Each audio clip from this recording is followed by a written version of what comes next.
Welcome to Amplified Chaos. No rules, no filters, no apologies. Just raw talk, wild stories, and unapologetic voices that turn the volume all the way up. So turn it up, settle in, and let's make some noise because quiet's overrated. All right, so I know we did the intro yesterday, so we'll break it down a little bit again. I'm Jessica, aka Jess. I am the mastermind behind the company Broken Halo Co. We literally encompass multiple businesses: a print-on-demand t-shirt business, my design business, because my degree is actually in web design and new media, so we do all kinds of different graphic design and multimedia design in general, social media, all of it.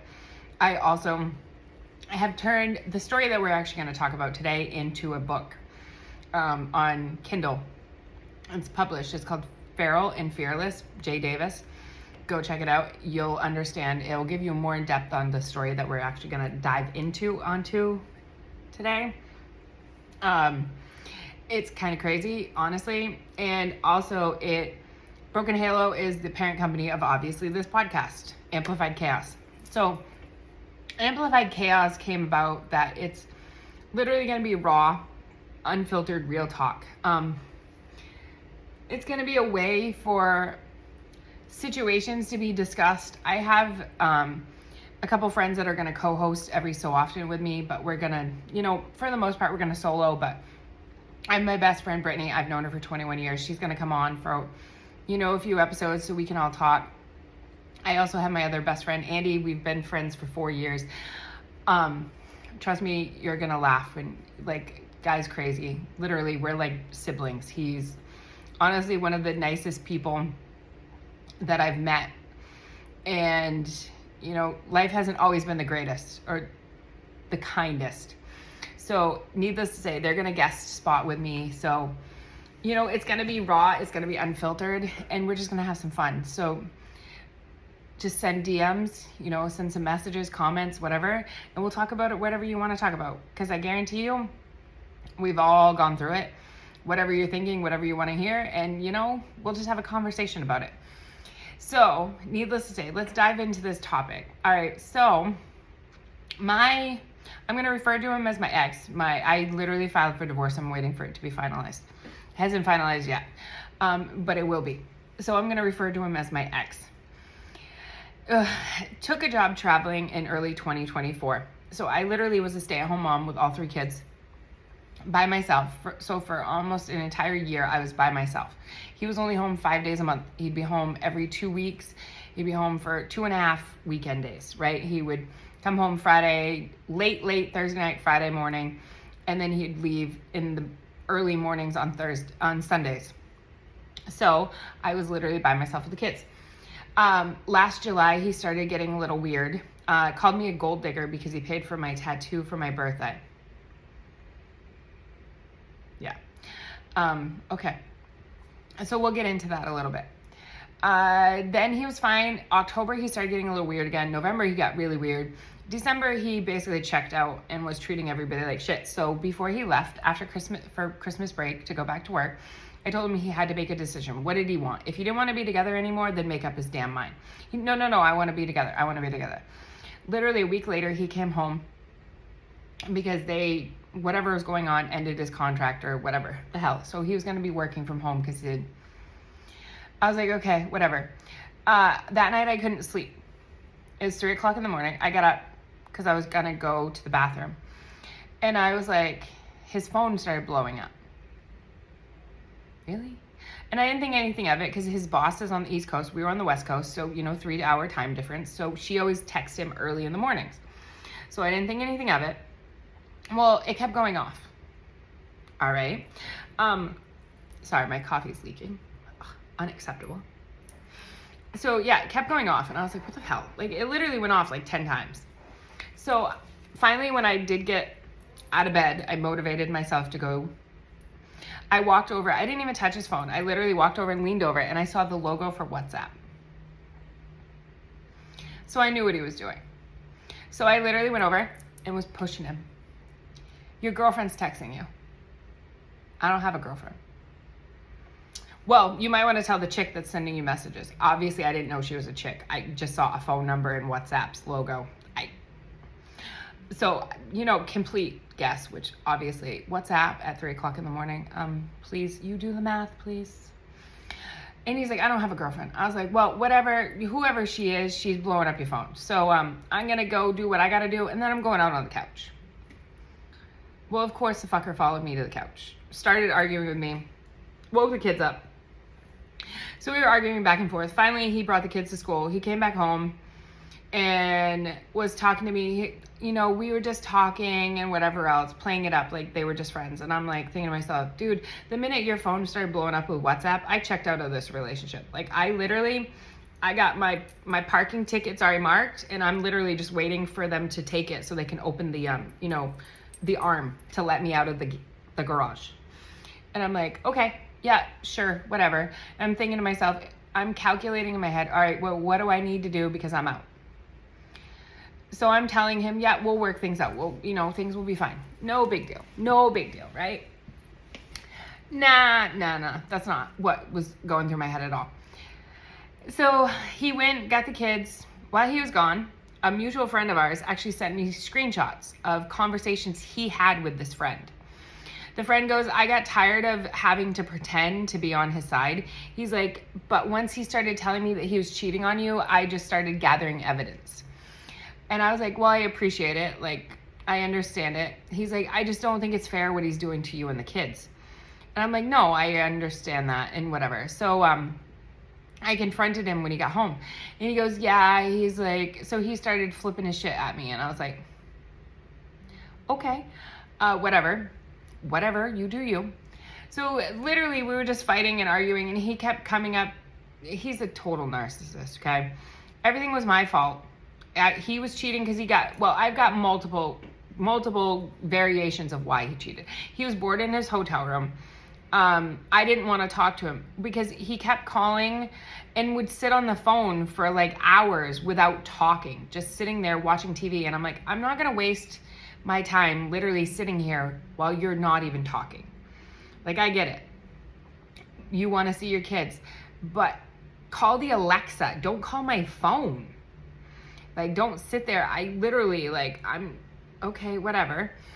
So he got all mad. He's like, well, I won't call as much. I was like, because you're actually upsetting the kids because they're upset because they want their dad here and he's not here. So they're like, well, why is daddy calling and not here? And it just got to the point that I was like, just call at certain times, okay? That way they can talk to you, they can see you and everything. And he's like, okay, no big deal. So that was justification for him cheating, is I didn't want to talk to him as much. And I'm thinking to myself, are you shitting me? Like, really? He got bored in his hotel was the other one. I didn't treat him right. Like, I was checked out of the relationship, and I'm like, what? I was like, okay, whatever. So yeah, like, I got every excuse under the sun. Like, gaslighting, narcissistic comments, like, it was all my fault. It's nonstop, okay? And he literally, there was so much shit that he actually said. He got mad at me for reading romance novels because they would give me ideas. And I'm like, really? I was like, I'm 41 years old. I'm pretty sure most of the shit that I read in the book, I've done. But, okay, whatever. And so he got mad at me about reading romance books. So, yes, go check out Feral and Fearless, Jay Davis, Kindle. It literally will go through all the shit that I've been dealing with since January until September. The second part of the book is going to come out from September until the divorce is finalized. So you'll see the rest of the shit that I've been dealing, because it's a roller coaster ride. You might want a safety harness. The seatbelt isn't going to be enough. You need a safety harness. So yeah, like, we're literally vertical, like upside down drop. Like, yeah, yeah. So, tip of the iceberg, call me a gold digger. This is where the gold digger comes in, because he paid for a tattoo for my birthday. Okay, we literally got married when I was 19 years old. We would have celebrated our 21st wedding anniversary in June. So we'd been married 20 years, but I was a gold digger for a tattoo. I quit my job back in 2007 so he could travel, and moved across the country and restarted in San Diego. Grew up on the East Coast, restarted in San Diego. But I was a gold digger because I quit my job for him. Yeah, exactly, right? I'm like, okay, whatever. Yeah. I'm just like, okay. So literally it was just back and forth. And then a couple days later, he's like, I just want my wife back, because I had kind of toned myself down, because I'm a sarcastic ass. Like, I'm going to be the first one to tell you, I'm walking sarcasm. I would tone it down because whenever we would go places with like his bosses, or like there was an event or whatever, they would gravitate towards me because we would just talk and I would get them laughing. I was just being myself. So he would get so jealous of it. So I kind of like toned down and like muted myself a little bit whenever I was out and about with him, because if not, I had to deal with it. And I was like, it's such jealousy about it. I'm like, I can't help people like my personality because I don't filter anything. Okay. And I'm just like, okay, whatever. He goes, I just want my wife back. I was like, okay, no problem. You can have that bitch back. No problem. Literally 2 hours later, you could see he was regretting that decision, because I was like, you told me you wanted me back. You got her back. I didn't say you were going to like it, but hey, she's been suppressed for long enough. She's going to be fearless when she comes out, and she's going to be feral. Oh, I was. So he like got all pissed off, and I was like, okay, whatever. Well, I ended up having to go back to the East Coast because my dad actually had a brain tumor. They removed it. Everything's fine. He's doing good. So the ex told me, he's like, yeah, I'm done talking to this girl.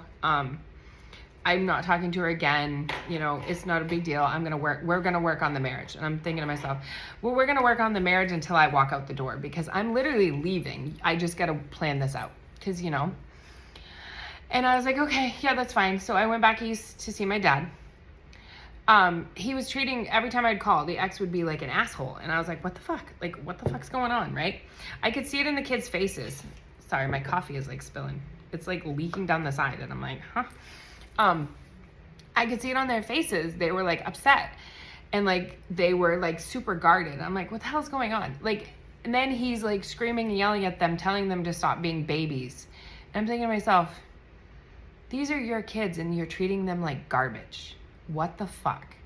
So I broke down with my dad, and my dad's like, you need to go home. So I ended up booking a flight and going home a couple days early, and I got in at midnight. Well, the ex got pissed off because he had to come pick me up at midnight, and I thought it was just because he had to pick me up at late. No, it was because I cut into his girlfriend time. Apparently, the girl that he supposedly stopped talking to, no, he was still talking to. He had stopped talking to her for about 2 weeks, but then he couldn't live without her, so he started talking to her again. When I left, I was like, okay, that's fine, whatever. You do you. So he got pissed off because he had to come pick me up. So we just, like, it was back and forth. Finally, one day, I was checking emails because I was waiting for an email, right? It came through that he had bought a plane ticket to South America, because this girl lives in South America. They met online and started talking online. So you were literally living a second life while lying to me at home and lying to your kids. Okay? Doesn't see that's an issue. But hey, not my monkey, not my circus. Bought the plane ticket, then deleted it. So I called him out when he got home. I was like, why'd you delete the email? He goes, I didn't want to argue with you. He's like, I was waiting till I got home to tell you. And I was like, why? I was like, you knew I was waiting for an email, so I was going to be checking emails. So of course I was going to see it. He goes, well, I just didn't want to fight with you. And I'm like, and you think deleting it and hiding it is going to make it any better? And he's like, no. He's like, I was going to tell you when I got home. And I was like, no, you were going to wait and tell me the night before you decided to fucking leave. That's what you were going to do. He's like, so I bought a one-way ticket. He's like, so can I go for 2 weeks? I was like, no. I was like, we have 3 children. You're not going for 2 weeks. You can go for a week. I'm thinking to myself, that gives me a week to file for a divorce and figure out what the fuck I'm going to do. Like officially figure it all out. I'm like, I have all kinds of plans in my head and what I'm going to do. So he's like, okay. So he flew out, came back, wanted me to bring the kids out at 11 o'clock at night to come pick him up at the airport. I get it. He did it for me. I came home because my dad had a brain tumor. He went to go visit his mistress in South America, and I'm supposed to bring the 3 children out in the middle of the night. Wake them up from their sound sleep to go pick up their dad from the airport. Right. Got mad at me because I went to the wrong terminal. I never go to the damn airport. They're always doing construction. And I didn't see the exit that I needed until after the fact. So of course I went to the wrong terminal. I called him and I was like, I'm at the wrong terminal. I'm on my way there. So he got pissed off, flipped out like a fucking A-bomb going off because the kids couldn't watch him come down the escalator. Really? I got my kids out of bed at 11 o'clock at night because you wanted them to watch you come down the escalator. Wow. Okay. Literally got mad at me for, he's like, you're never on time, you're never this. I'm thinking to myself, what the fuck are you talking about? Literally, I went to the wrong terminal. He's like, you should have been here hours ago. And I'm like, huh? Who the fuck's gonna sit out here and wait for you? Like, I'm not paying the extra to sit here and wait for you to get in fucking 2 hours later. Like, I'm like, they were sleeping. I got them up and brought them. We would have been here 10 minutes ago if I didn't go to the wrong terminal. So he like got all pissed off at me and I'm like, okay, whatever. So he's literally sitting in the passenger seat of the car telling me how great this woman is and how much of a failure I am and I'm such a bitch and all these other things, right? Kids are in the back seat like, what the fuck's going on? And I'm thinking to myself, wow, okay. Made a comment that he was gonna pawn his wedding ring. I was like, well, you may not want to do that because it's in the divorce proceedings. Flipped his shit because I filed for divorce. Right? You filed for a divorce. You told me you were going to file for a divorce until I got back. And I'm thinking to myself, you also told me you weren't going to be taking pictures kissing this girl and giving her hugs that I had to quickly hide from my children because they were in the fucking cloud photo album that showed up on my phone. So here I am. My kids love taking pictures in the mornings with me in the car. And I'm trying to take pictures of the kids and I would go back to the library and I'd show them the pictures because they always wanted to see them. I couldn't because he was taking pictures, kissing her and hugging her. And I'm like, how am I going to explain this to my kids? You already lied to them and told them you were going to visit your best friend in the Northeast when you're in South America. So I'm not lying to them. Like, that's not my job to lie to my kids for you. I'm like, seriously? I was like, I had to cover your shit over. I backed your ass up for fucking a week with your kids. And you're going to come at me telling me I'm a horrible human being? Like, nah, princess. We do not do that. I was like, fuck you.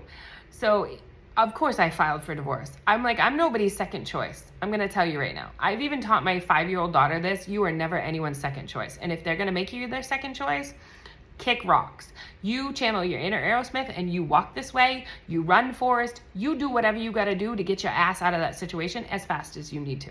Okay? You are never going to be anyone's second choice. And that's my advice to any single person that's going through something similar or they're being made to feel like they aren't important and that they're someone else's second choice. Fuck them. You get out while you can. Okay? You literally out. Do it. Run, Forrest, run, baby. I'm just like, okay, seriously? Like, you're flipping your shit at me about filing for divorce. Then he made the comment, well, I had already bought my plane ticket to go back to South America. Excuse me, what? You just flipped your shit at me for filing for divorce, but you had already bought a return ticket. Make it make sense, princess, because holy fuck, am I having like an out-of-body experience right now? Like, seriously? You just flipped your shit at me for fucking filing for divorce, but you had already bought a return ticket. He's like, well, I'm going to change the flight. I'm going to move it up because it was 2 weeks from when he came back. I'm like, okay, that's fine. So literally we finally got back to the condo. He's flipping his shit, slamming stuff around, tried to hit me with the door. Like, it had gotten physical at the end because he verbally abusive, physically abusive. And I was like, what the fuck? Like, seriously. Tried to hit me with the bathroom door. And I was like, wow. I'm thinking to myself, Jesus Christ.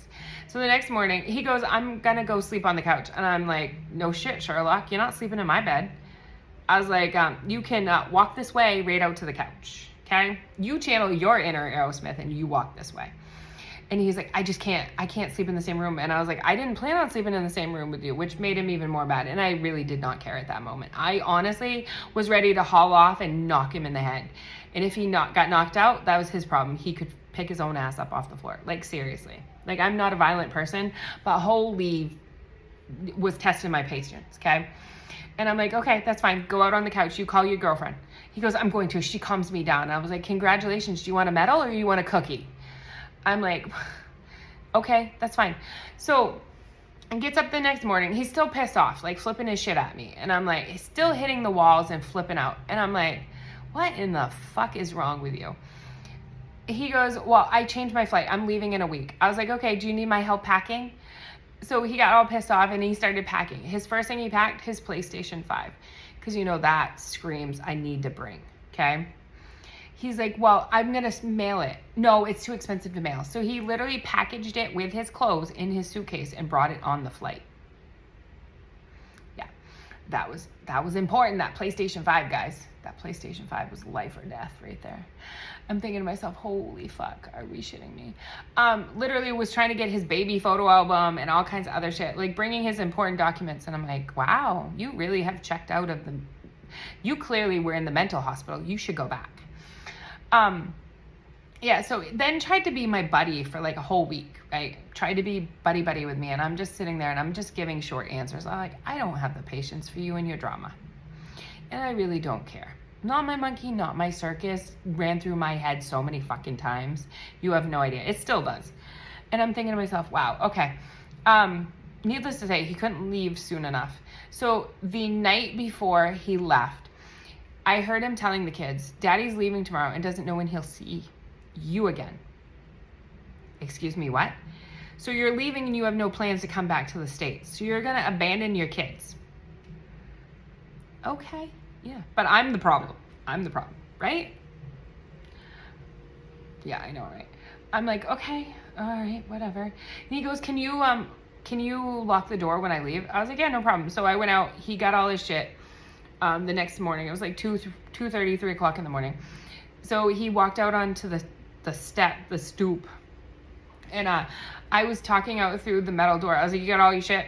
Yeah, I've got it all. All right, slammed the door, locked it, deadbolted it, set the alarm, and went my ass back to bed. I had to get up and get the kids to school. So, yeah, I wasn't gonna, not my thing.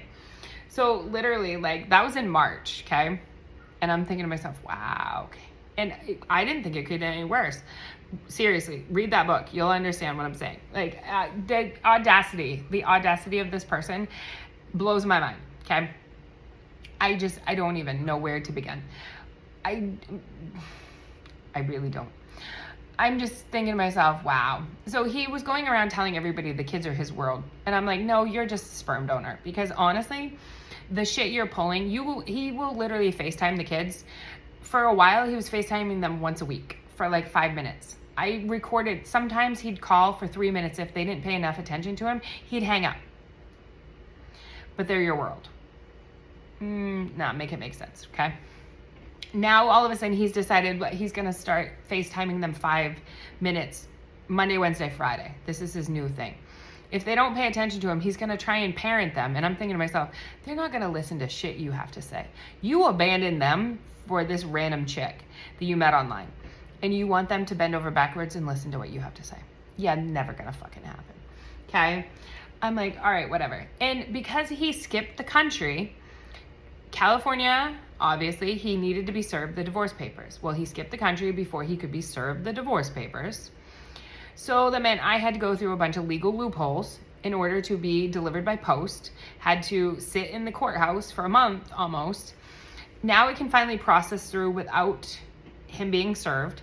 So I have to wait till at least January of 2026 for this to even start processing because of the shit he pulled. We should be getting divorced, like officially divorced by now. But because of the shit he pulled, I'm literally waiting. Then had the audacity, like one day he was almost like adamant that we not get divorced. And I'm thinking to myself, dude, I checked out. Like, no, we're not, there's no coming back. My friends actually told me they would beat the shit out of me if I ever took him back. And I'm like, you guys know me better than that. I will never take that back. Never in my life will I allow him to come back into my life, except for to pick up the kids if he's in the country. Okay. And it's going to be supervised visits. I hate to tell him he's not taking those kids unsupervised unless they're like 15 or 16, because I wouldn't trust him with my dead dog. And I'm just like, okay, whatever, you do you. So yeah, no, my friends have already threatened to beat the shit out of me if I ever take him back, which that is never gonna happen. And I'm thinking to myself, I don't really understand. I really don't understand it. You're sitting here blaming me, telling me I was a cheater when you're the one that's actually cheating. Typical narcissist, gaslighting. And the irony is, he told me I was cheating, but yet he had access to the Ring camera, right? I would leave with 3 kids, come back with 1 kid. Leave with 1 kid, come back with 3 kids. We might come back with Target bags or Starbucks, though. Sorry. So I was cheating on him with Target and Starbucks, clearly. I'm just thinking to myself, you literally had access to the Ring camera, so you could see me coming and going. I wasn't cheating on you. No one was coming in and out of the house that wasn't supposed to be coming in and out of the house. The kids, me, and the maintenance workers, when they did the screening for termites, came in and out. But you can see their badges and shit and the ladder that they're carrying, okay? But I was cheating on you. And many times he was stalking the Ring camera because he would talk over the Ring camera to me and the kids when we were walking up the walkway. Yeah. Like, I'm thinking Jeffrey Dahmer in the making right here, you know? Or Ted Bundy, like stalker serial killer. Yeah, no. So I'm just like, okay, whatever, you do you, dude. Like, you do you. And I thought it was weird. So a couple months ago, he was like adamant that he'd get the divorce paperwork. And I'm like, you didn't care about the divorce paperwork. So he went on California's website and ordered it. Ordered it like 3 or 4 times because he sent it to the wrong fucking address. You only lived at the same fucking address for 16 years. Okay. Yeah, I know. I'm just like, okay. And I was like, that's sketchy. Why do you need your divorce papers already? Like, why are you? Come to find out, he's been wearing a wedding ring. Like, I noticed it on a FaceTime with the kids, and I just am laughing. Like, I'm literally in the background. Like, I can't look at the phone because if I do, my face is going to give away what I'm thinking. And trust me, you do not want that because, honestly, the shit that I'm thinking, it could start whatever world war we would be on. I'm just thinking to myself, wow, you're wearing a wedding ring already. Okay. It popped up in the calendar that they're actually planning a wedding. You haven't even got divorced yet. You're already living with this mistress. Because let's face it, guys, that's exactly what she is. She's a mistress. We're still legally married, and yet you're living another life with this girl in South America. Wire transferring money to her every 2 weeks when you get paid. Yeah, you do the math. And he's trying to get a temporary or permanent visa in South America. Actually asked me to DHL him paperwork because he had to have it sent to a US address. Instead of sending it to his sister, he sent it to my address to have me DHL it. I'm thinking to myself, are you like, seriously? You must have some screws loose. He actually had the audacity one day to be like, can you call the court system in California and change my address for me? Because I can't wait on hold. Really? You think I can wait on hold? I don't have all fucking day to sit around. You're sitting around playing PlayStation all day because it's popping up left and right on the joint email that you're buying games and shit on PlayStation. So are you actually working or are you playing on your fucking game? Right? Like, come on. Like, come on, man, is... Like, honestly, like, I don't, like, in the comments, like, give me your ideas and your thoughts on all of this shit. Obviously, if you read the book, you'll understand the full picture that's been happening. I mean, the fact that someone literally has the audacity to be like, don't read romance novels because they might give you ideas, or calling me a gold digger because we'd been married for 20 years and you paid for a tattoo for my birthday. I didn't even book the tattoo. I just said I wanted a tattoo and this is what I wanted for the tattoo. He went ahead and booked it and paid for it. But I'm the gold digger. I didn't ask him to get the appointment. I didn't ask him to send what I wanted to the tattoo artist either. But yeah, I'm the gold digger, okay? Like, I just don't get it. Like, I really do not understand it. So, enlighten me, guys. Enlighten me. Like I said, we're going to have some guests on this podcast. I figured this would be the first good segue into this podcast to give you a little rundown of what I've been dealing with, and that's just the tip of the iceberg, what I've told you so far. And you think that's only 29 minutes worth. Imagine what I've been dealing with since January. It was January 6th, actually, when he came home. And the shit hit the fan.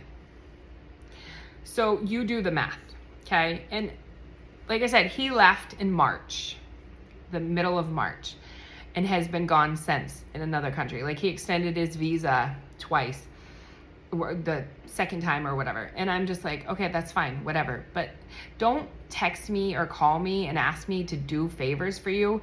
He's like, well, can you do this for me? I was like, we are legally getting divorced. I don't have any obligations to you whatsoever. We're getting divorced for a reason, because you're infidelity. And you want me to bend over backwards for you, but yet you're sitting here calling me a gold digger over a tattoo. And then I told him, I made a comment. I was like, yeah, well, I hate this tattoo now. Like, it's honestly one of my favorite tattoos. And I'm like, I hate it now. He goes, why? I was like, because it's associated with you. And he goes, well, I didn't mean it. I didn't mean to call you a gold digger. I was like, no, princess. You said what you were thinking because somebody got in your damn head and told you that I was a gold digger because you paid for my tattoo. So whatever bullshit your new girlfriend is spewing and making it out like I'm the bad guy, she might want to look in the mirror, because she's literally helping him cheat on his wife, which thank God will be ex-wife sooner than later. And you don't see anything wrong with that? But I'm the problem? I was the one at home with the kids, but I'm the problem? Make it make sense, guys, right? So, like I said, comments. Like, I want to hear everybody's input on this, because it blows my mind. We can delve a little more into it in the next episode, and I will have my guests on. I think I'm going to have both Brittany and Andy on. We're going to talk about it a little more in depth and just talk about other stuff. But yeah, no. Twilight Zone. Honestly, I feel like I'm in the Twilight Zone. So it is what it is. But yeah, anyone that's going through similar shit or is going through shit, my advice to you, you're stronger than you need to be. You're stronger than you look. You do what you need to do for you and get out of Dodge. Like, run, Forrest, run. Honestly, get away from the situation any shape, form, way possible. If you need to move back in with your family, move back in with your family. If you need to go to a shelter, if you need to stay in a hotel, if you need any of that stuff, do it. Get your ass out of that situation, because no matter what, you should never be anyone's second choice. And at the end of the day, it's just going to make you stronger than you realize. You might have your moments where you're breaking down and the world feels like it's ending, but at the end of the day, you know what? You're the one still there. You're the one that's doing everything in your power to make sure your kids survive, or you survive, even if you don't have kids and you're going through a similar situation. Narcissists, that's what they do. They keep taking and taking and taking, and just dragging you down into small little pieces until you just give in to everything. And that's not what you should be doing. Fuck all of them. Get out while you can and do what it needs to be done for you. Don't ever let a narcissist hold you back, because at the end of the day, they think they've won, but you know what? In the end, you're the one that's won, because once you get away from them, it opens up everything. So my advice to you, get out while you can. I don't care. I don't care how long you've been married. I don't care how long you've been together. I don't care any of that. Just get out. Do not put yourself in a situation that you're basically belittling yourself to appeal to them, because they're making you feel like you're this big. Because you know what? At the end of the day, they are this big, you're this big. So don't give in to them. That's my take for you. So if you want to know a little more, like I said, go read the book. Go read Feral and Fearless, Jay Davis, Kindle Publishing. There's literally a leather jacket on a chair. That's the front cover. And you'll see it has a broken, our broken halo. This logo is on the inside. But yeah, Go read it and you'll understand. Because, like I said, the stuff we've been talking about is the tip of the iceberg. But stay tuned, because the next few episodes, we're going to talk a little more about that. And then we're just going to talk about any random bullshit. Because you know what? I'm 41 years old. I've lived a lot of shit. So haven't my friend. Brittany's a few years older than I am. Andy's a few years younger than I am. But we've all been through all different types of shit over the years. And you know what? That's where we're going to touch base on. We're going to talk about all of this random shit that people don't even realize, or they go through and they don't have any idea what they should be doing, or thoughts, processes, any of that shit. So stay tuned. We'll be back with the next episode. And you know, we're just going to keep it raw, unfiltered, just like everything else. If you survived this episode, congrats, you're one of us now. Go ahead and rate, review, and follow Amplified Chaos before you pretend to be productive again. Because let's be real, you'll be back for more.